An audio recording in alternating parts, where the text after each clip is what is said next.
នេះជាវីដេអូរយៈពេល50នាទីដែលបង្ហាញអ្នកទាំងអស់គ្នាពីរបៀបប្រើប្រាស់ Photoshop ចាប់ពីដើមទៅវីដេអូនេះធ្វើឡើងពិសេសសម្រាប់អ្នកដែលទើបតែចាប់ផ្ដើមរៀន Photoshop លើកដំបូងចឹងខ្ញុំបាន reset Photoshop របស់ខ្ញុំទៅ default ទាំងអស់តែម្ដងដើម្បីឲ្យដូចអ្នកទាំងអស់គ្នានៅពេលដែលយើងបើកប្រើលើកដំបូងចឹងយើងធ្វើការចុច click បើក Photoshop នឹងមកនេះគឺជាផ្ទាំង splash screen របស់ Photoshop ចឹងនៅពេលដែលបើកមកភ្លាមអ្នកទាំងអស់គ្នានឹងឃើញផ្ទាំងមួយនេះយើងអាចចុចខ្វែងបានដើម្បីបិទវាខ្ញុំសូមធ្វើការចុចបរិចវាដើម្បីដាក់ full screen ចឹងនេះគឺជា home screen របស់ Photoshop ដែលនៅកន្លែងនេះផងដែរគឺវាផ្ទុកនៅ file ដែលយើងទើបតែបើកហើយថ្មីប៉ុន្តែឥឡូវដោយសារតែយើងអត់ទាន់មានបើក file អីទេយើងថ្មីមកសុទ្ធតែម្ដងចឹងគឺយើងអត់ទាន់ឃើញមាន file អីនៅកន្លែងនេះទេហើយបើយើងមើលមកខាងឆ្វេងដៃយើងនឹងឃើញមានពាក្យថា new file ក៏ដូចជា open ចឹង new file ហ្នឹងគឺយើងធ្វើការចុចបង្កើត file ថ្មីហើយ open គឺយើងធ្វើការចុចបើក file ដែលមានស្រាប់ដូចជា file .psd ដូចជា file .jpg ឬក៏ .png អីហ្នឹងហើយបើសិនជាយើងចង់ធ្វើការបង្កើត design ថ្មីអីមួយអ្នកទាំងគ្នាចុច create new file ចឹងនេះគឺជាផ្ទាំង home screen របស់ Photoshop ចឹងអ្នកទាំងគ្នាប្រកាសជាឆ្ងល់ហើយចូលបើសិនជាយើងចង់ចូលទៅផ្ទាំង interface របស់ Photoshop តែម្ដងគឺយើងចុចចូលកន្លែងណាចឹងអ្នកទាំងគ្នាចុចមកកន្លែង icon Photoshop នេះមកគឺវានឹងនាំយើងមកកាន់ Photoshop workspace របស់យើងហើយបើសិនជាយើងចង់ចូលទៅកាន់ home screen វិញអ្នកទាំងគ្នាចុចមកកន្លែងរូបសញ្ញា home នេះគឺយើងនឹងមកកាន់ home screen នឹងវិញអញ្ចឹងដើម្បីធ្វើការបង្កើត file ថ្មីមានវិធីច្រើនមែនទែនអ្នកទាំងគ្នាអាចចុចកន្លែងនេះក៏បានដែរដើម្បីបង្កើត new file ឬក៏បើសិនជាយើងស្ថិតនៅក្នុង Photoshop interface អ្នកទាំងគ្នាអាចចូលទៅ file new ដើម្បីបង្កើត file ថ្មី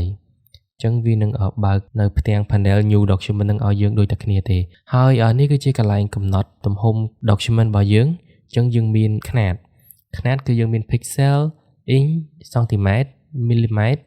point ក៏ដូចជា ពី scale ផងដែរអញ្ចឹងសម្រាប់ຂະຫນាតប្រើទូទៅនៅលើ digital គឺយើងប្រើ pixel ហើយសម្រាប់ຂະຫນាត inch នេះពីច្រើននៅខាងអាមេរិកគេប្រើនៅពេលដែលគេតម្រូវការសម្រាប់ print ហើយបើសិនជានៅខាងផ្នែកយើងវិញគឺយើងពីច្រើនគឺយើងប្រើសង់ទីម៉ែត្រឬក៏ millimeter ចឹងຂະຫນាតសំខាន់ដែលអ្នកទាំងអស់គ្នាគួរតែផ្ដោតទៅលើគឺមានតែ3ទេគឺ pixel សង់ទីម៉ែត្រហើយនិង millimeter ហើយសម្រាប់សង់ទីម៉ែត្រនិង millimeter ហ្នឹងអ្នកទាំងអស់គ្នាចង់ប្រើមួយណាក៏បានដែរអាស្រ័យលើអ្នកទាំងអស់គ្នាចឹងសម្រាប់ pixel ហ្នឹងគឺយើងប្រើនៅពេលណាដែលយើង design សម្រាប់ digital នៅលើ website ក៏ដូចជានៅលើ social media ជាដើមហើយនៅពេលដែលអ្នកទាំងអស់គ្នាត្រូវប្រើសម្រាប់ print ឧទាហរណ៍យើងត្រូវធ្វើ business card ឬក៏ធ្វើ extend អីអ្នកទាំងអស់គ្នាអាចប្រើសង់ទីម៉ែត្របានចឹងខ្ញុំសូម select នៅ pixel ហើយបើសិនជាយើងចង់បង្កើតនៅ Facebook post មួយការ៉េណាចឹងអ្នកទាំងគ្នាអាចកំណត់ຂະຫນាតវាមក2000 pixel គុណនឹង2000 pixel កន្លែងទំហំ width នេះគឺជាបណ្ដោយវាហើយទំហំ height នេះគឺជាទំហំកម្ពស់វាចឹងបើសិនជាយើងចង់បានការ៉េយើងដាក់ទំហំពីរនឹងដូចគ្នាមកកន្លែងនេះគឺជាកន្លែង resolution ចឹង resolution ហ្នឹងគឺវាមានຂະຫນាត pixel per inch និង pixel per centimeter ចឹងជាទូទៅ default វាគឺ pixel per inch សម្រាប់កន្លែង resolution នឹងដែរអ្នកនរគ្នាអាចប្រើ300 pixel សម្រាប់ poster ទូទៅនៅពេលដែលយើងប្រើសម្រាប់ post នៅលើ social media អីហ្នឹងឬក៏យើងអាចប្រើមួយទៀត72 pixel ឬក៏មួយទៀត150 pixel ដែល150 pixel ហ្នឹងគឺនៅពាក់កណ្ដាលនៃຂະຫນាតពីរហ្នឹងអញ្ចឹងអ្នកនរគ្នាអាចជ្រើសរើសយកប្រើទៅតាមការងារជាក់ស្ដែងរបស់យើងបានតែជាទូទៅកន្លែងហ្នឹងគឺខ្ញុំអត់កំណត់អីវាច្រើនទេគឺខ្ញុំប្រើតែ300ទេហើយ color mode នេះក៏យើងមានតែ2 color ដែរដែលយើងត្រូវបដោតទៅលើគឺ RGB color និង CMYK color ចឹង RGB color ហ្នឹងគឺយើងប្រើនៅពេលណាដែលយើង design នៅលើ web ឬក៏ social media អីហ្នឹងទៅគឺប្រើសម្រាប់ digital គឺអ្នកនរគ្នាប្រើ RGB color ហើយ CMYK គឺប្រើនៅពេលដែលអ្នកនរគ្នាធ្វើសម្រាប់ការងារ print ចឹងសម្រាប់កន្លែងcolor bit នេះបើសិនជាយើងចង់ឲ្យវាបញ្ចេញនៅ color រៀងបានច្បាស់ឬក៏ច្រើនណាអ្នកទាំងអស់គ្នាគឺអាច select ទៅតាមនឹងបានឧទាហរណ៍16 bit ឬក៏32 bit ក៏ប៉ុន្តែចំនួនទំហំ file របស់យើងក៏វាឡើងទៅតាមនឹងដែរអញ្ចឹងជាទូទៅបើសិនជាយើងធ្វើធំ social media post ទេអ្នកទាំងអស់គ្នាអាចប្រើត្រឹម8 bit ក៏បានដែរហើយបើសិនជាអ្នកទាំងអស់គ្នាធ្វើសម្រាប់ display រៀងធំឬក៏ចង់ឲ្យឃើញ color រៀងច្បាស់ detail អ្នកទាំងអស់គ្នាអាចប្រើ16 bit បានអញ្ចឹងជាទូទៅយើងយកធំទៅ8 bit ហ្នឹងគឺវាគ្រប់គ្រាន់ហើយសម្រាប់កន្លែង background content នេះគឺជា background color របស់ canvas របស់យើងអញ្ចឹងយើងចង់ឲ្យវា background canvas ហ្នឹងទៅជាពណ៌សឬក៏ខ្មៅឬក៏ transparent យើងអាច select ទៅតាមនឹងបានជាទូទៅគឺយើងយកសមកក៏បានដែរ ហើយសម្រាប់កន្លែង color profile ហ្នឹងគឺសំខាន់មែនទែនបើសិនជាយើងប្រើ web ណាអ្នកទាំងអស់គ្នាគឺជ្រើសរើសយក working RGB sRGB ហ្នឹងមកគឺយើងប្រើសម្រាប់នៅលើ web ហ្នឹងហើយបើសិនជាអ្នកទាំងអស់គ្នាប្រើសម្រាប់ទៅលើការងារអីផ្សេងអាច select ទៅតាមនឹងបាន color workspace របស់យើងហ្នឹងហើយបើសិនជាយើង select ខុសណានៅពេលដែលយើង design ទៅគឺអ្នកទាំងអស់គ្នានឹងចាប់អារម្មណ៍ឃើញថាវានឹងខុសនៅពេលណាដែលយើងយកវាទៅមើលទៅលើ device ផ្សេងគឺវាខុសអញ្ចឹងត្រូវប្រកាសថាយើង select កន្លែងហ្នឹងឲ្យបានត្រឹមត្រូវជៀសវាងនៅពេលដែលយើង design ហើយយើងយកទៅប្រើនៅលើ device ផ្សេងយើងមើលទៅគឺវាខុសពណ៌តមកទៀតកន្លែងដែលយើងត្រូវកំណត់គឺមានតែប៉ុណ្្នឹងហើយបើសិនជាអ្នកទាំងអស់គ្នាអត់ចង់កំណត់វាឡើងវិញទេអ្នកទាំងអស់គ្នាអាច save វាជា preset បានយើងចុច save នៅកន្លែងនេះយើងអាចចុច save មកហើយយើងដាក់ឈ្មោះវាថា Facebook post អីចឹងទៅបន្តមកយើងចុច save preset អញ្ចឹងលើកក្រោយនៅពេលណាដែលយើងចង់ត្រូវការបង្កើតនៅ Facebook post អ្នកទាំងអស់គ្នាអាចចុចមកកន្លែង save នេះបានហើយយើងជ្រើសរើសយក preset ដែលយើងបានកំណត់ទុកនឹងយើងគ្រាន់តែចុចមកຂະຫນាតអីហ្នឹងគឺយើងមានស្រាប់ហើយយើងចុច create យកតែម្ដងអញ្ចឹងគឺវាអត់ពិបាកយើងនៅក្នុងការកំណត់វាសារថ្មីអញ្ចឹងដើម្បីបង្កើតអ្នកទាំងអស់គ្នាចុច create មកដើម្បីបង្កើតហ្នឹងនេះគឺយើងបានបង្កើតនៅ file document របស់យើងមកហើយនៅក្នុង Photoshop បើសិនជាអ្នកទាំងគ្នាទើបតែប្រើដំបូងអ្នកទាំងគ្នាប្រកាសជាឃើញថាវារៀងញ៉ៃញ៉ៃហើយយើងអត់ដឹងថាយើងមើលពីណាឬក៏ប្រើពីណាទៅណាទេអញ្ចឹងមាន3ផ្នែកធំៗដែលអ្នកទាំងគ្នាគួរតែដឹងទី1គឺផ្នែក canvas របស់យើងនេះគឺជាកន្លែងដែលយើងធ្វើការ design ទៅលើរូបភាពរបស់យើងក៏ដូចជា artwork របស់យើងហើយទី2គឺតកតឹងទៅនឹង tool អញ្ចឹងនេះនៅខាងឆ្វេងដៃហ្នឹងគឺ tool ដែលយើងអាចយកមកប្រើនៅក្នុងការ design របស់យើងហើយទី3គឺ panel ហ្នឹងគឺជាផ្ទាំង option ផ្សេងៗទៅលើ tool ក៏ដូចជាមុខងារផ្សេងៗរបស់ Photoshop ហ្នឹងនេះដូចជាកន្លែងនេះអញ្ចឹងយើងហៅថា panel ហើយនេះក៏យើងហៅថា panel ដែរហើយមួយទៀតការរៀបចំ workspace គឺសំខាន់មែនទែននៅក្នុងការងាររបស់អ្នកទាំងអស់គ្នានៅពេលដែលយើងប្រើ Photoshop ហ្នឹងអញ្ចឹងឧទាហរណ៍ថាយើងមានតុការងាររៀងៗខ្លួនអ្នកទាំងអស់គ្នាហើយរបៀបដែលយើងរៀបចំតុហ្នឹងក៏វាអាស្រ័យទៅលើការប្រើប្រាស់របស់យើងដែរចឹងដូចគ្នាទៅនឹង workspace របស់ Photoshop យើងអាចរៀបចំ workspace Photoshop ហ្នឹងទៅតាមតម្រូវការប្រើប្រាស់របស់យើងរៀងៗខ្លួនអ្នកទាំងអស់គ្នាអត់ចាំបាច់មករៀបចំ workspace ហ្នឹងឲ្យដូចខ្ញុំក៏បានដែរអញ្ចឹងបើសិនជាយើងទើបតែប្រើដំបូងយើងអត់តន់ដឹងទេថាយើងត្រូវការប្រើប្រាស់ panel មួយណាឬក៏យើងចង់បិទ panel មួយណាយើង panel មួយណាដែលយើងប្រើចាំបាច់យើងអត់តន់ដឹងទេអញ្ចឹងអ្នកទាំងអស់គ្នាអាចធ្វើការ set up តាមខ្ញុំសិនបានហើយនៅពេលដែលយើងប្រើយូរទៅយើងដឹងថាយើងត្រូវការប្រើ panel មួយណាអ្នកទាំងអស់គ្នាទាញយក panel នឹងយកមកប្រើមកឬក៏យើងអត់ត្រូវការប្រើ panel មួយណាយើងអាច remove panel នឹងចេញបានអាហ្នឹងនៅពេលដែលយើងប្រើយូរទៅណាអញ្ចឹងនៅពេលដែលយើងទើបតែប្រើដំបូងអញ្ចឹងអ្នកទាំងអស់គ្នាអាចធ្វើតាមខ្ញុំសិនក៏បានដែរ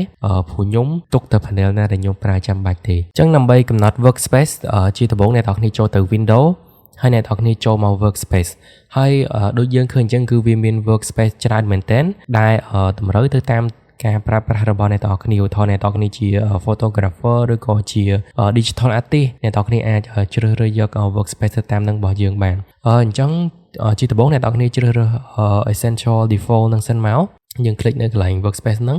អញ្ចឹងនេះគឺជា workspace essential default របស់យើងហើយសម្រាប់ panel ផ្សេងៗយើងអាចចុចទាញកន្លែងនេះមកបានដើម្បីពង្រីក panel របស់យើងសម្រាប់ property panel នេះគឺខ្ញុំអត់ចង់ដាក់វានៅកន្លែងហ្នឹងទេនិយាយទៅការប្រើប្រាស់របស់ខ្ញុំនៅខាងស្ដាំដៃហ្នឹងគឺខ្ញុំមានតែពីរផ្នែកទេគឺផ្នែកខាងលើគឺជាកន្លែងដែលយើងកំណត់ color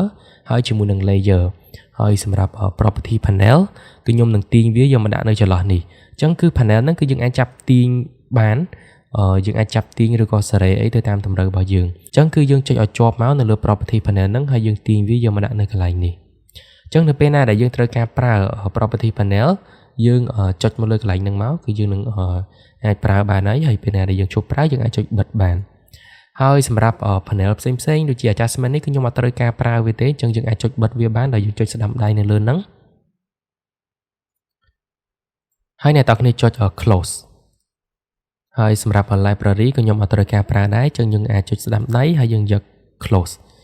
អញ្ចឹងដូចយើងឃើញអញ្ចឹងគឺយើងបានផ្ទាំង layer របស់យើងហ្នឹងរៀងធំជាងមុនហើយមួយទៀតនៅកន្លែង color ខាងលើនេះគឺ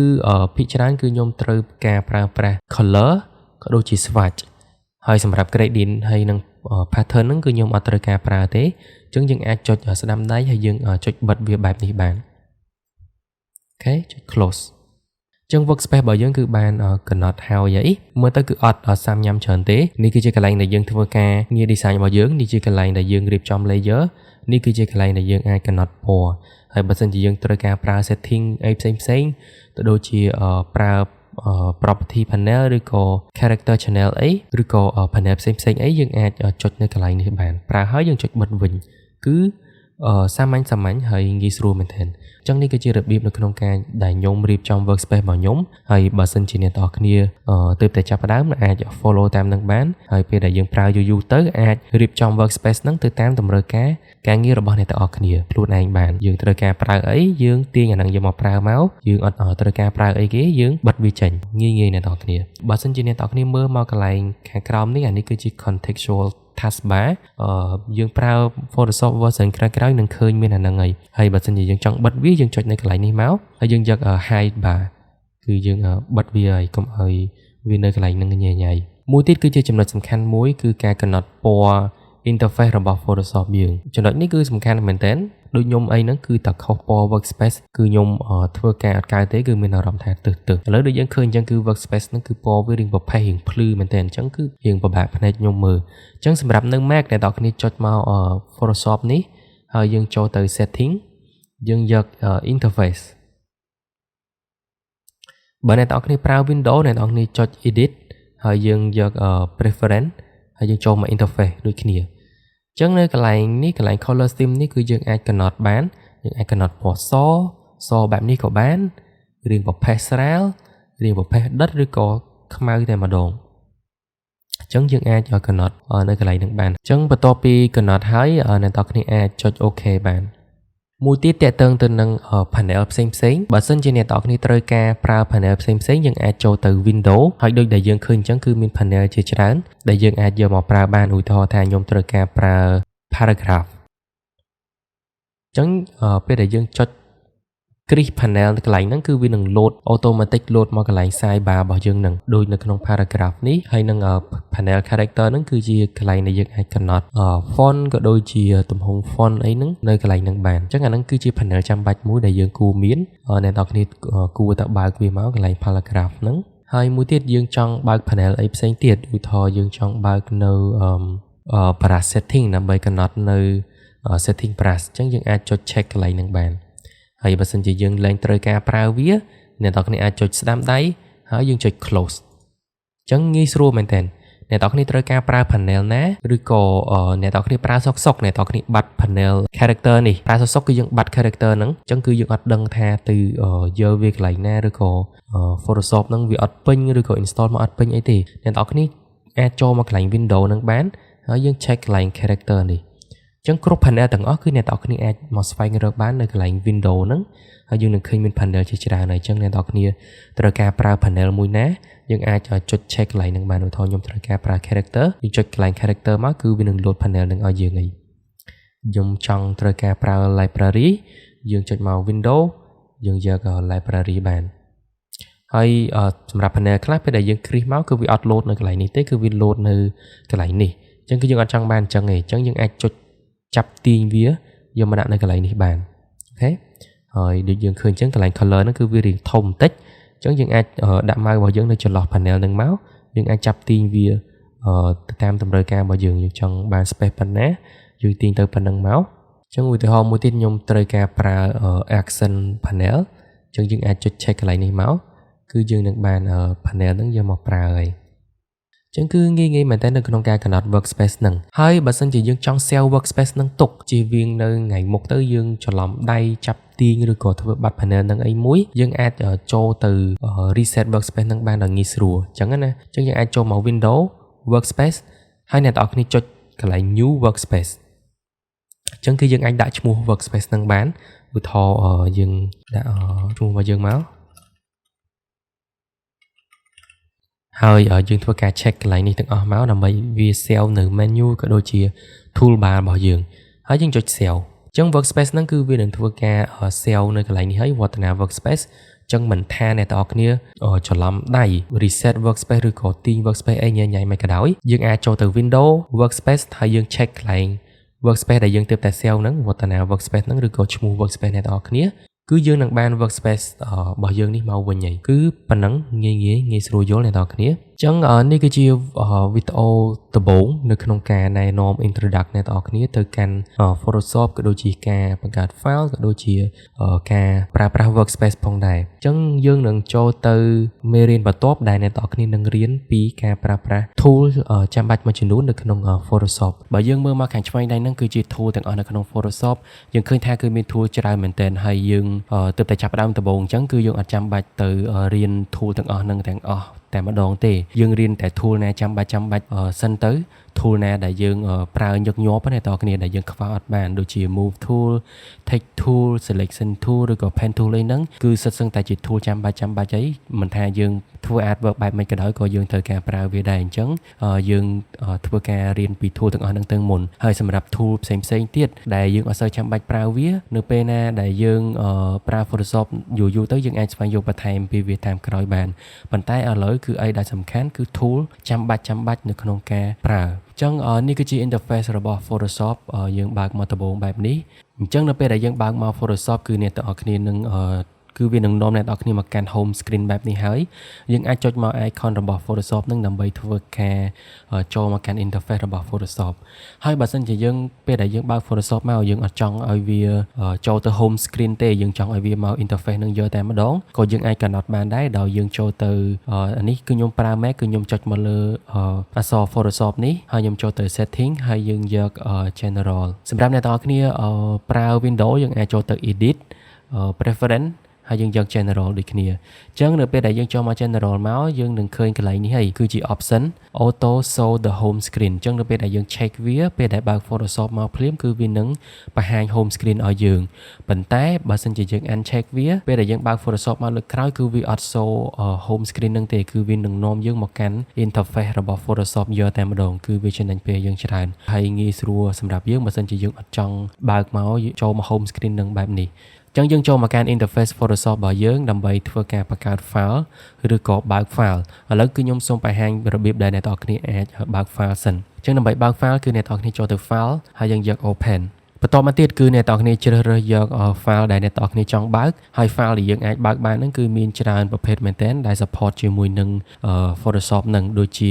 file PSD របស់ Photoshop file PNG ឬក៏ file JPEG ជាដើមអញ្ចឹងបើសិនជាយើងចង់បើក file របស់ Photoshop តែម្ដងគឺយើងមើលមកកតុយហ្នឹងគឺ .psd ដែល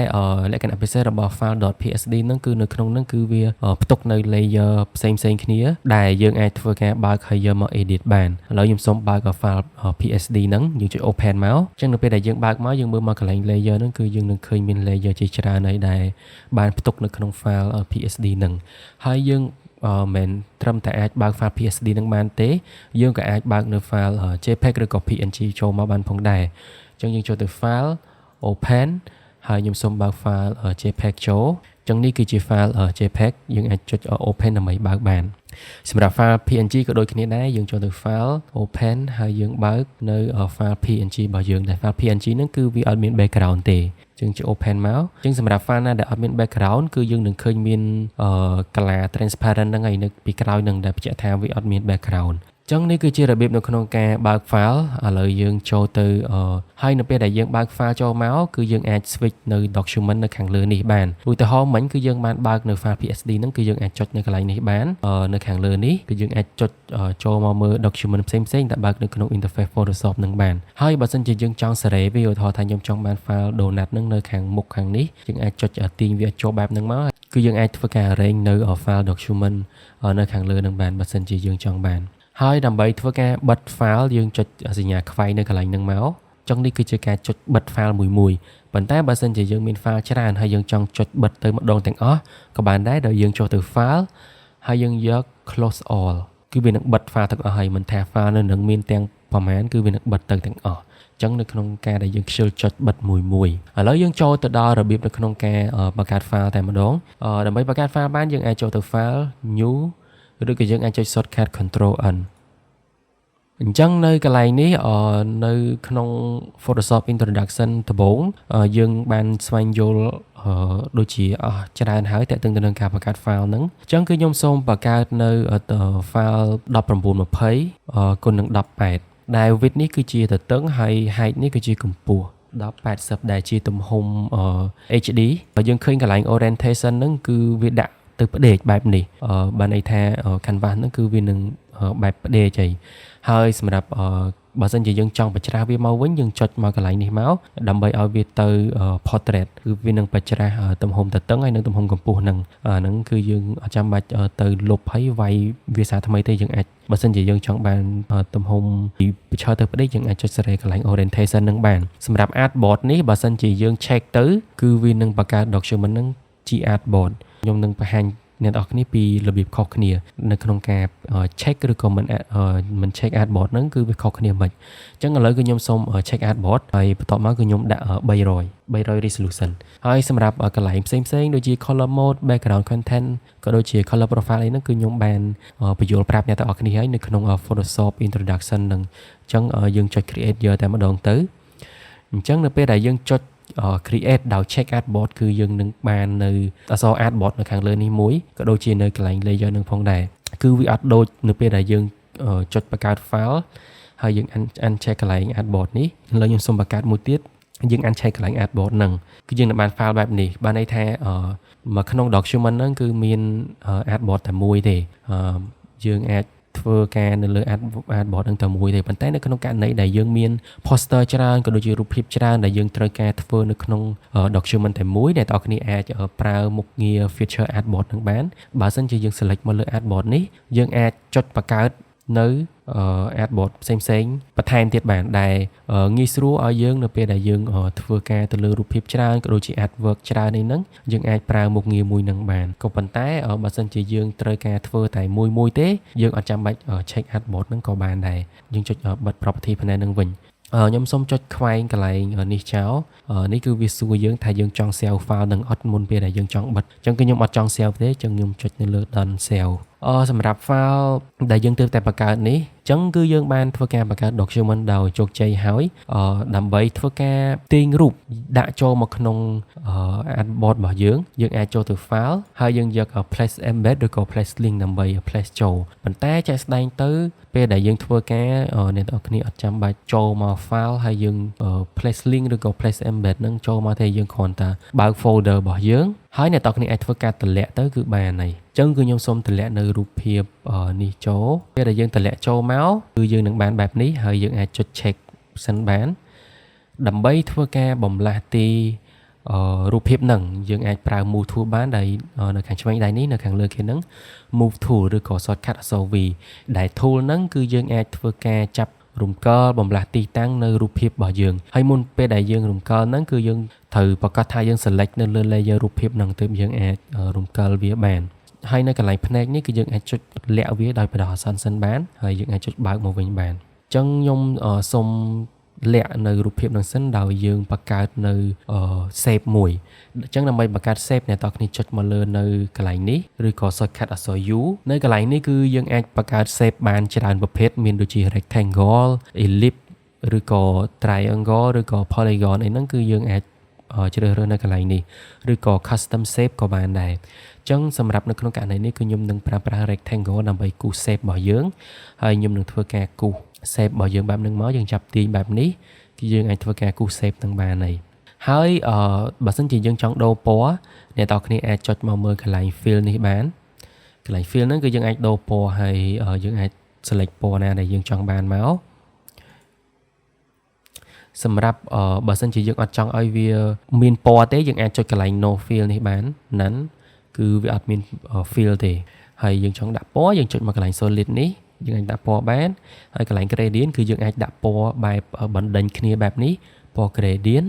ហើយកន្លែង pattern គឺយើង fill shape ហ្នឹងជាមួយនឹង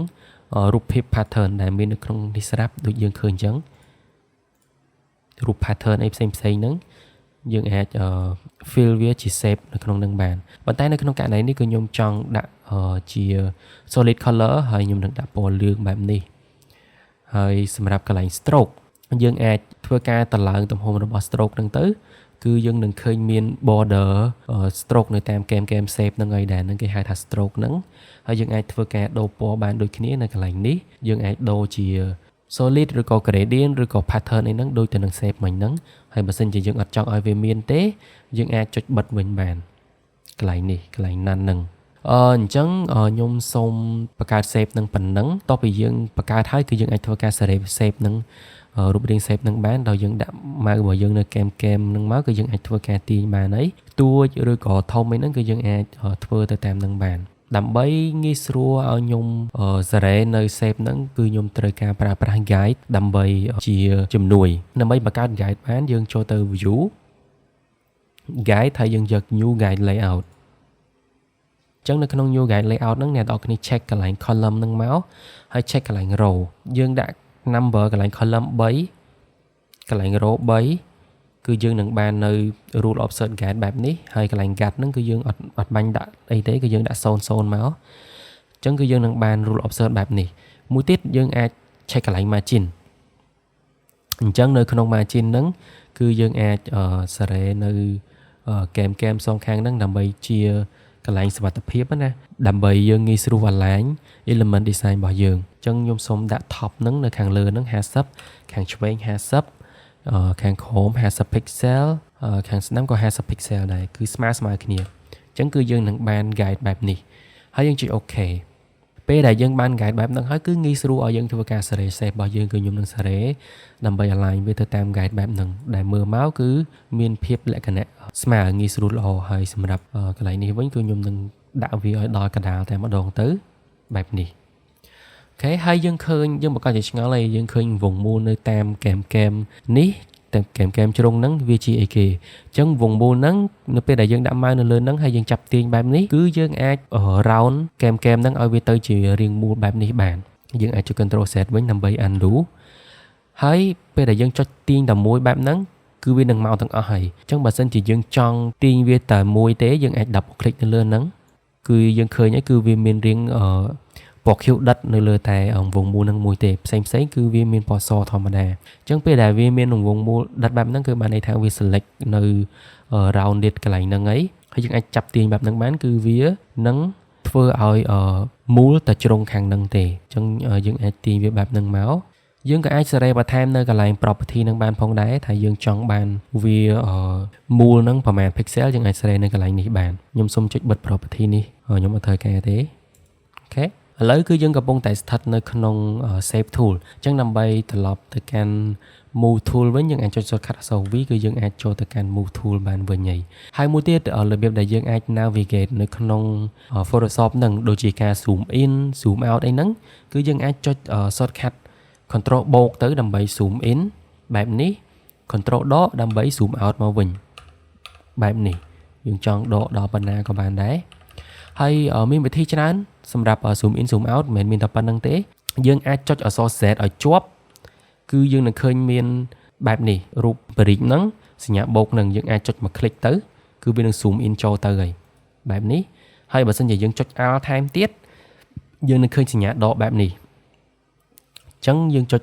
មកคลิกមកគឺវានឹងដកមកវិញគឺវានឹង zoom out មកវិញមូលហេតុអីបានជាយើងអត់ចុច Z មួយហើយប្រឡែងនៅពេលដែលយើងចុច Z មួយហើយយើងប្រឡែងគឺវាស្ថិតនៅលើ zoom tool នឹងយកតែម្ដងបែបនេះដែលវាធ្វើឲ្យយើងពិបាកនៅក្នុងការចុចត្រឡប់ទៅកាន់ tool ដើមរបស់យើងវិញ move tool អញ្ចឹងណាអញ្ចឹងបើសិនជាយើងគ្រាន់តែចង់ zoom in លឿនទេយើងអាចចុចអក្សរ Z ឲ្យជាប់ click ចូលមួយទៅប្រឡែង Z មកវិញយើងត្រឡប់ទៅកាន់ move tool ធម្មតាវិញបែបហ្នឹងនៅពេលដែលយើងចុចជាប់គឺវា activate zoom tool ហ្នឹងដោយបដោះអាសន្នសិនពេលដែលយើងប្រឡែងទៅវិញវានឹងត្រឡប់ទៅកាន់ move tool ដើមរបស់យើងវិញតោះនេះអ្នកនរគ្នាហើយយើងអាចចុច control លេខ0ដើម្បីត្រឡប់ទៅកាន់ view ដើមរបស់វិញដែលពេញ canvas របស់យើងហ្នឹងមួយទៀតយើងអត់ចាំបាច់ចុច click ចឹងក៏បានដែរយើងគ្រាន់តែចុច set ឲ្យជាប់ហើយចុច click ទាញវាទៅខាងស្ដាំបែបនេះគឺវានឹង zoom in ចូលទៅទាញវាមកខាងឆ្វេងគឺវានឹង zoom out មកវិញគឺបានដូចគ្នាយើងអាចធ្វើបែបហ្នឹងបានដូចគ្នាឬមួយទៀតយើងអាចចុច Alt ឲ្យជាប់ហើយយើង scroll mouse របស់យើងទៅមុខគឺយើងនឹងធ្វើការ zoom in ហើយយើង scroll mouse របស់យើងមកក្រោយចុច Alt ឲ្យជាប់ scroll mouse របស់យើងមកក្រោយយើងនឹងធ្វើការ zoom out ដើម្បីចាប់ទាញ canvas ហ្នឹងយើងអាចចុច space bar ឲ្យជាប់គឺយើងនឹងឃើញរូបសញ្ញាដៃហ្នឹងអីអញ្ចឹងយើងអាចចាប់ទាញនៅ design របស់យើងបានបែបនេះយើងអាច zoom in ចូលឲ្យជិតទៅបន្ទាប់មកយើងអាចចុច space bar ឲ្យជាប់យើងអាចទាញមើលគ្រប់ជ្រុងជ្រោយនៅក្នុង artwork របស់យើងបានបែបនេះ ខេ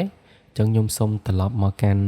នៅ view ដើមវិញហើយយើងធ្វើការ import រូបភាពរបស់យើងគឺយើង import ចូលមកឲ្យដែលយើងចុចរូបភ្នែកបិទដោយបដោតអាសន្នហ្នឹងណាចឹងយើងអាចចុចបើកវិញមកចឹងដូចយើងឃើញអញ្ចឹងគឺថារូបភាពហ្នឹងគឺវានៅខាងក្រោយរូប save ហ្នឹងដោយសារមូលហេតុអីដោយសារ layer របស់រូបភាពហ្នឹងគឺវានៅខាងក្រោយ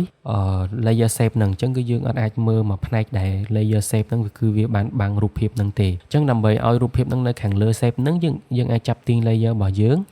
ទៅខាងលើ layer save បែបហ្នឹងទៅគឺយើងអាចមើលឃើញរូបភាពហ្នឹងបានហើយអញ្ចឹងអាហ្នឹងគឺជារបៀបដែល layer វា work layer នៅខាងលើគេយើងអាចឃើញនៅលើកន្លែង design របស់យើងហ្នឹងនៅខាងមុខគេហើយបើសិនជាវានៅខាងក្រោយបែបនេះគឺវានឹងបាំង element អីមួយដែល layer នៅខាងលើគេហ្នឹងអញ្ចឹងខ្ញុំសូមទាញរូបភាពហ្នឹងទៅខាងលើបន្ទាប់មកដើម្បីធ្វើការ move រូបភាពហ្នឹងយើងអាចដូចខ្ញុំប្រាប់អញ្ចឹងគឺយើងប្រើ move tool ហើយយើងអាចចាប់ទាញ move ផ្លាស់ទីកន្លែងរបស់រូបភាពហ្នឹងបានបន្តមកទៀតគឺខ្ញុំចង់ដាក់រូបភាពហ្នឹងចូលមកក្នុង shape នេះអញ្ចឹងដើម្បីធ្វើឲ្យហ្នឹងបានយើងទាញវាដាក់មកពីខាងលើរូបភាព shape របស់យើងបែបហ្នឹងមកបន្ទាប់មកយើងធ្វើការបង្កើត clipping mask អញ្ចឹងដើម្បីបង្កើត clipping mask អ្នកទាំងអស់គ្នាចុចស្ដាំដៃហើយយើងយក create clipping mask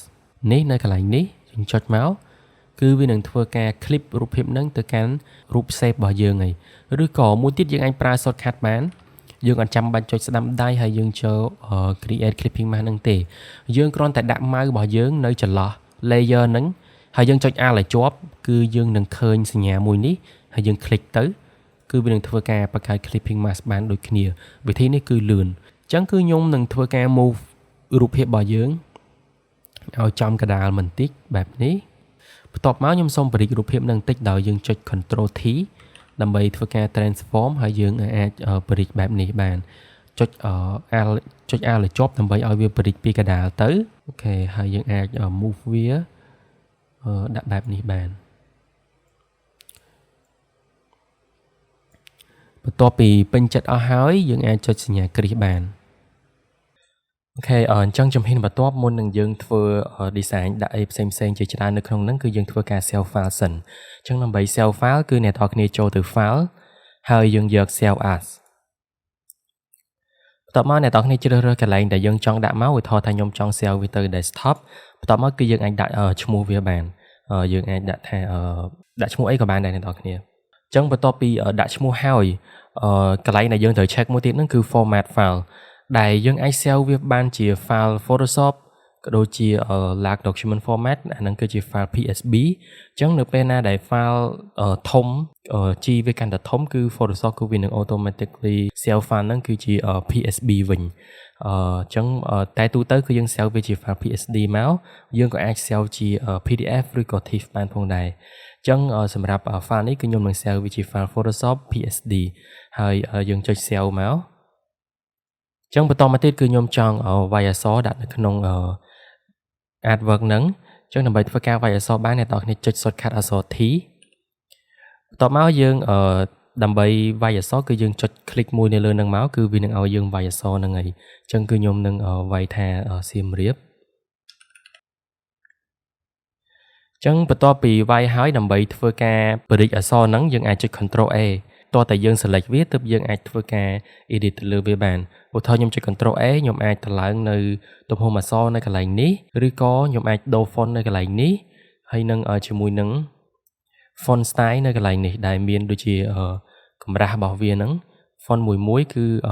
font family មួយគឺវាមានកម្រាស់ដូចជា normal medium ឬក៏ bold ឬក៏ black អីហ្នឹងគឺយើងអាច change នៅកន្លែងនេះបានហើយកន្លែងនេះគឺជាទំហំរបស់ font ហ្នឹងហើយកន្លែងនេះគឺយើងអាចដូរបានពី sharp ឬក៏ smooth អីហ្នឹងទៅលើ font ហ្នឹងអញ្ចឹងជាទូទៅគឺខ្ញុំប្រើ sharp ហើយកន្លែងនេះគឺជាកន្លែងដែលយើងអាច align paragraph របស់ text ហ្នឹងបានយើងឃើញមានអ្នកនរគ្នាពណ៌ខ្មៅទូចនៅខាងដើមនេះអាហ្នឹងគឺបានន័យថាយើង align text របស់យើងពីខាងឆ្វេងទៅអញ្ចឹងរាល់ពេលណាដែលយើងធ្វើការ edit font ហ្នឹងគឺវានឹងធ្វើការវាយចេញពីខាងឆ្វេងហ្នឹងទៅហើយតែបើសិនជាយើង check មក align វានៅកណ្ដាលរាល់ពេលដែលយើងធ្វើការវាយអក្សរហ្នឹងគឺវានឹងចេញពីកណ្ដាល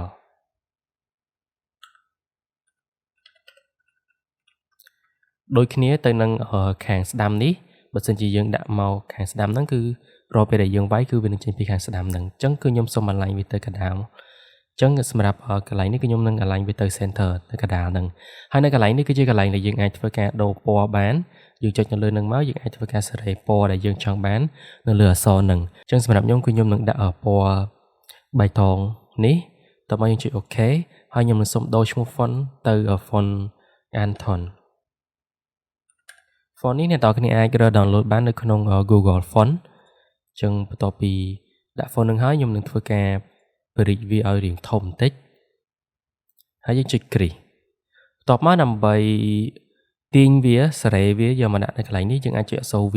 ដើម្បីចូលទៅកាន់ Move Tool ហើយយើងអាចធ្វើការចាប់ទាញវាយកមកដាក់នៅកន្លែងហ្នឹងបានយើងក៏អាចចុច Control T បានផងដែរដើម្បីធ្វើការបរិចវាបែបនេះ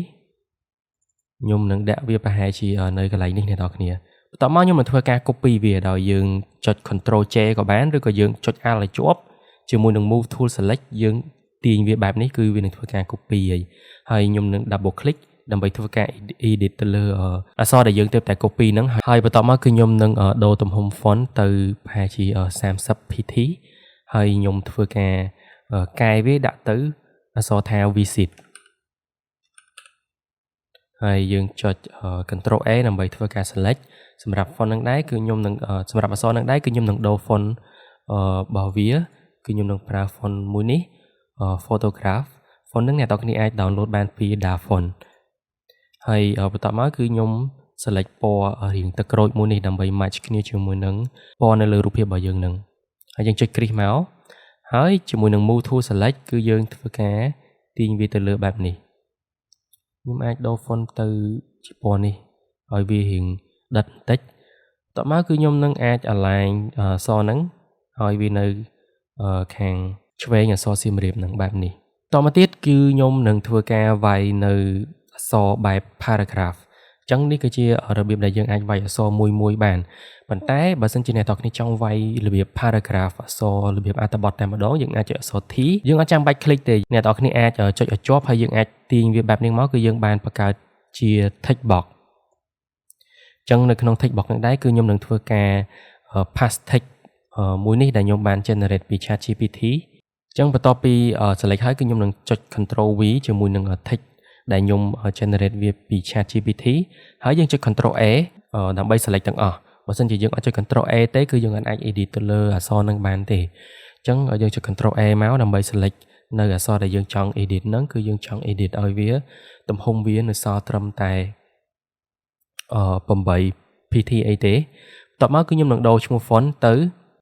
Gotham ហើយខ្ញុំនឹងដាក់ Gotham Book អូខេបន្ទាប់មកទៀតគឺខ្ញុំនឹងសេរីកន្លែង align នេះមកខាងឆ្វេងយើងអាចធ្វើការ edit បន្ថែមទៅលើ font នឹងអក្សរអត្ថបទនេះបានគឺខ្ញុំនឹងចុះបន្ទាត់កន្លែងនេះមួយហើយយើងអាចទាញអានេះទៅរាងក្រោមបន្តិចអូខេខ្ញុំនឹងទាញ box នេះឲ្យវាមកស្មើជាមួយនឹងអក្សរសៀមរាបហ្នឹងខ្ញុំលុប line នេះចេញអូខេបន្តមកទៀតខ្ញុំចង់ edit ពណ៌ទៅលើអក្សរហ្នឹងខ្ញុំមិនចង់ដាក់ពណ៌បៃតងហ្នឹងទេខ្ញុំចង់ដាក់ពណ៌រាង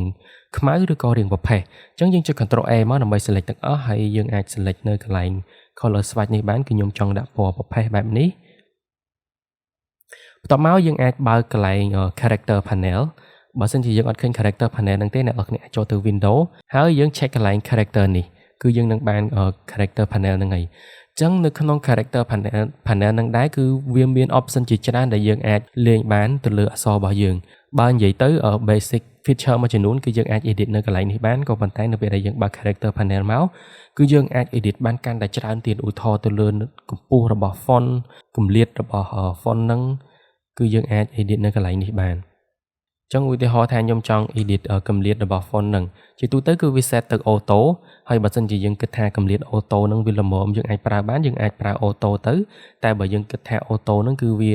ឃ្លាតពីគ្នាពេកយើងអាចសេរីទៅតាមនឹងបានឧទាហរណ៍ខ្ញុំបន្ថយវាមកត្រឹម9 pt អញ្ចឹងកន្លែងហ្នឹងគឺយើងអាចសេរីនៅកម្លាត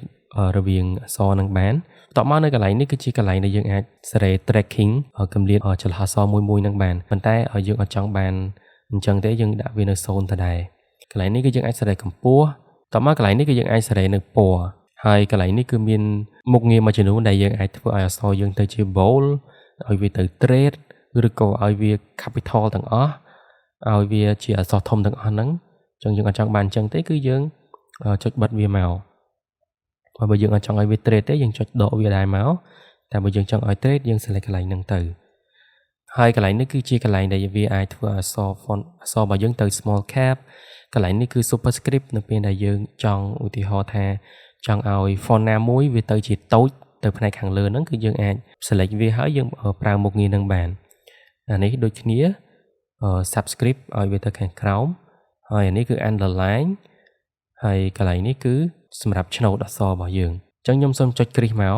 ហើយខ្ញុំនឹងធ្វើការ select អក្សរ P នេះមួយដើម្បីឧទាហរណ៍កន្លែង superscript នឹងឲ្យអ្នកទាំងអស់គ្នាមើល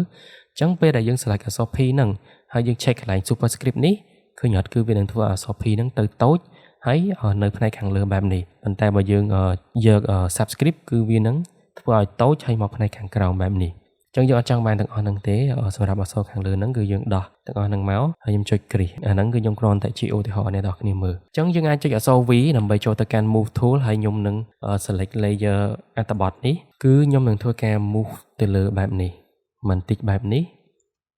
អូខេឥឡូវគឺខ្ញុំសូមចុចបិទ character panel វិញអញ្ចឹងគឺយើងបានស្វែងយល់ច្រើនហើយតើតើទៅនឹងការវាយអក្សរក៏ដូចជាការសេរីនៅមុខងាររបស់វាមួយចំនួនហ្នឹងអញ្ចឹងមួយទៀតគឺខ្ញុំសូមពី layer rectangle ហ្នឹងទៅខាងក្រោមដោយយើងចុច Alt ជាប់បន្ទាប់មកគឺយើងចុចទាញវាទៅខាងក្រោមបែបហ្នឹងគឺវានឹង copy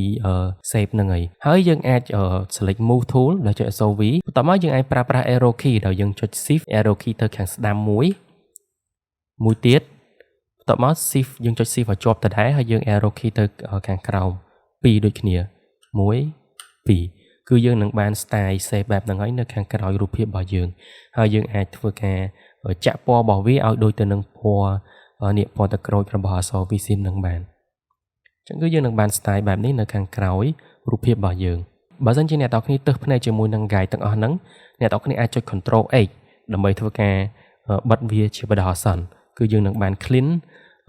look បែបនេះសម្រាប់ preview ហើយយើងចង់បាន guide នឹងមកវិញយើងអាចចុច Control X មកវិញមកគឺយើងនឹងបាន guide នឹងមកវិញហើយខ្ញុំសូមបង្កើត layer ថ្មីនៅខាងលើគេបងអស់ហើយយើងចុចអក្សរ U មក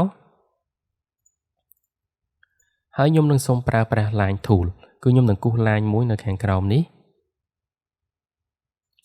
ចាប់ទាញវាបែបហ្នឹងមកអូខេហើយយើងសេរីវាឲ្យស្មើគ្នាជាមួយនឹងអក្សរនេះសម្រាប់ line នឹងដែរ fill គឺយើងអត់យកទេគឺយើងដាក់ none ហើយសម្រាប់ stroke ខ្ញុំដាក់ពណ៌បៃតងដូចទៅនឹងអក្សរសៀមរាបហ្នឹងហើយសម្រាប់ទំហំវាគឺខ្ញុំនឹងដាក់2 pixel ហើយនៅកន្លែងនេះគឺយើងអាចសេរីឲ្យវាទៅជា line បែបនេះឬក៏ dash line គឺយើងអាចសេរីនៅកន្លែងហ្នឹងបានប៉ុន្តែគឺខ្ញុំចង់ឲ្យវាជា line ធម្មតាបែបនេះយើងប្រហែលជាមើលអត់ឃើញទេអញ្ចឹងយើងអាចចុច Control X មកដើម្បី hide guide ទាំងអស់ហ្នឹងអញ្ចឹងគឺយើងអាចមើលឃើញ line ហ្នឹងបានហើយនៅខាងក្រោមហ្នឹងអញ្ចឹងយើងអាចចុច Control X វិញដើម្បីបង្ហាញ guide ហ្នឹងមកវិញហើយ guide ហ្នឹងផងដែរគឺយើងអាចធ្វើការ edit វាបាននៅពេលដែលយើងកំពុងតែ select move tool ហ្នឹងយើងអាចធ្វើការទាញ guide ហ្នឹង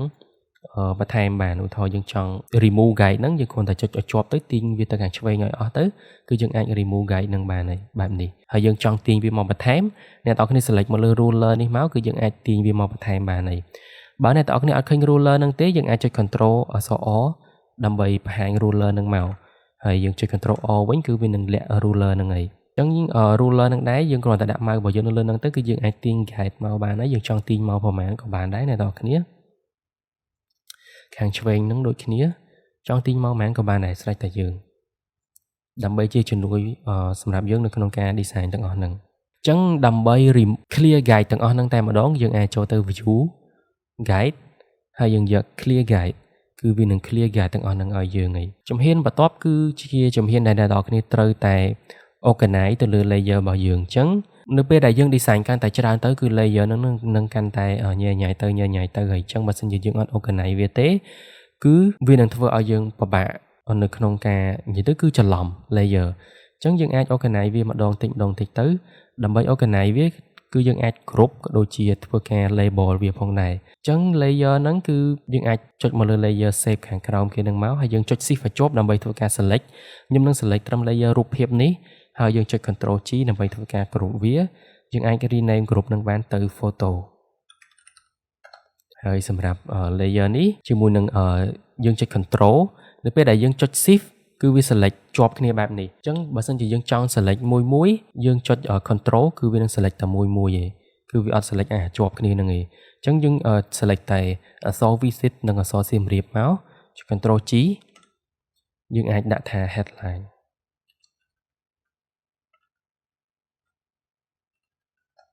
ហើយសម្រាប់អក្សរនេះយើងអាចចាំបាច់គ្រប់វាក៏បានដែរឬក៏យើងចង់គ្រប់ហ្មងទៅក៏បានដែរចុច control G មកយើងដាក់ subtext ចឹងនៅពេលដែលយើងធ្វើការហើយយើងគ្រប់បែបហ្នឹងគឺងាយស្រួលឲ្យយើងគឺវា organize ល្អយើងអត់ច្រឡំហើយក៏អត់ឈឺក្បាលជាមួយនឹង layer ហ្នឹងដែរបន្តមកទៀតនៅលើ layer ហ្នឹងផងដែរយើងក៏អាចចុចស្ដាំដៃហើយអ្នកទាំងអស់គ្នាមើលមកកន្លែង color នេះគឺយើងអាចជ្រើសរើស color សម្រាប់ label layer របស់យើងបានឧទាហរណ៍ខ្ញុំ select green នៅដូចយើងឃើញកន្លែងភ្នែកអញ្ចឹងគឺវានឹងដូរពណ៌ទៅ green ទៅអីឲ្យយើងអីអញ្ចឹងវាងាយស្រួលឲ្យយើងorganize layer របស់យើងអូខេចង់បានពណ៌អីក៏បានដែរយើងអាច customize ទៅតាមនឹងបានអូខេចឹងបន្ទាប់ពី organize layer នឹងហើយអ្នកទាំងគ្នាអាចមើលមកកន្លែងរូបផ្កាយនៅឈ្មោះ file របស់យើងហ្នឹងបានន័យថាវាអត់ទាន់ save ទេចឹងនៅពេលដែលយើងធ្វើការយើងអាសាចុច control S ដើម្បី save ផងចឹងយើងចុច control S មកគឺវានឹង save ហើយយើងអត់ឃើញមានសញ្ញាផ្កាយហ្នឹងគឺបានន័យថាវា save ហើយពេលដែលយើងធ្វើការ edit អីបន្ថែមផ្កាយហ្នឹងគឺវា load មកទៀតហើយអញ្ចឹងផ្កាយហ្នឹងគឺអាចសម្គាល់បានថាយើងអត់ទាន់បាន save file ហ្នឹងអញ្ចឹងពេលយើងចុច control S ទៅគឺវា save គឺវាបាត់ផ្កាយហ្នឹងហើយអញ្ចឹងពេលដែលយើងធ្វើការយើងអាសាចុច control S ដើម្បី save ទៅជៀសវាង Photoshop គឺវាគាំងឬក៏វាអីហ្នឹងទៅគឺយើងអត់បាត់ file មួយទៀតបើសិនជាអ្នកទាំងអស់គ្នាចង់បង្កើត artboard ឧទាហរណ៍នៅដើមវីដេអូពេលដែលយើងបង្កើត file ហ្នឹងតោះតែយើង check កន្លែង artboard ត្រូវអត់អញ្ចឹងបើសិនជាយើងកំពុងតែធ្វើការយើងចង់បាន page មួយទៀតអ្នកទាំងគ្នាចង់បាន page មួយទៀតដើម្បីធ្វើការ edit រូបដើម្បីធ្វើការដាក់រូបដាក់អីបន្ថែមយើងអាចចុចមកកន្លែង layer ហើយយើងយក new បន្ទាប់មកអ្នកទាំងគ្នា select artboard ហើយយើងអាចចុច OK មកអញ្ចឹងគឺវានឹងបង្កើត artboard នឹងឲ្យយើងហើយយើងអាចចង់បង្កើត artboard ថ្មីមួយទៀតអ្នកទាំងគ្នា select plus នៅកន្លែងនេះមកគឺវានឹងបង្កើត artboard ថ្មីឲ្យយើងមួយទៀតហើយ zoom out មកបន្តិចហើយនៅក្នុង artboard ថ្មីនោះផងដែរបើសិនជាយើងចង់ import រូបចូលក៏បានដែរយើងអាចធ្វើការចុចតម្លាក់នៅរូបភាពរបស់យើងចូលបានអូខេអញ្ចឹងយើងមាន2 file design នៅក្នុង document តែមួយហ្នឹងគឺជារបៀបដែលយើងអាចប្រើប្រាស់ artboard អញ្ចឹងសម្រាប់អ្នកទាំងអស់គ្នាដែលចាប់អារម្មណ៍រៀនទៅនឹង Photoshop និងការ design poster ខ្ញុំណែនាំវគ្គ Photoshop Unlimited នេះដល់អ្នកទាំងអស់គ្នាពីការចាប់ផ្ដើមដំបូងរហូតដល់កម្រិត Advanced ដែលយើងអាច design poster បាននៅក្នុងវគ្គនេះគឺរួមបញ្ចូលសំខាន់ៗដូចជាមេរៀន Photoshop ពេញតែម្ដងពីការប្រើប្រាស់ tool និងការប្រើប្រាស់មុខងារផ្សេងៗនៅក្នុង Photoshop និងវីដេអូបង្ហាញការអនុវត្ត design poster ផ្ទាល់ចំនួន8 poster ហើយនឹងមានការបន្ថែមវីដេអូ design poster 2វីដេអូរៀងរាល់ខែបន្ថែមទៀតអញ្ចឹងអ្នកទាំងអស់គ្នាចំណាយតែម្ដងទេនឹងទទួលបានមេរៀន Photoshop ថ្មីៗរៀងរាល់ខែបើសិនជាចាប់អារម្មណ៍អាចតាក់ទងមកតាម Telegram របស់ខ្ញុំបាន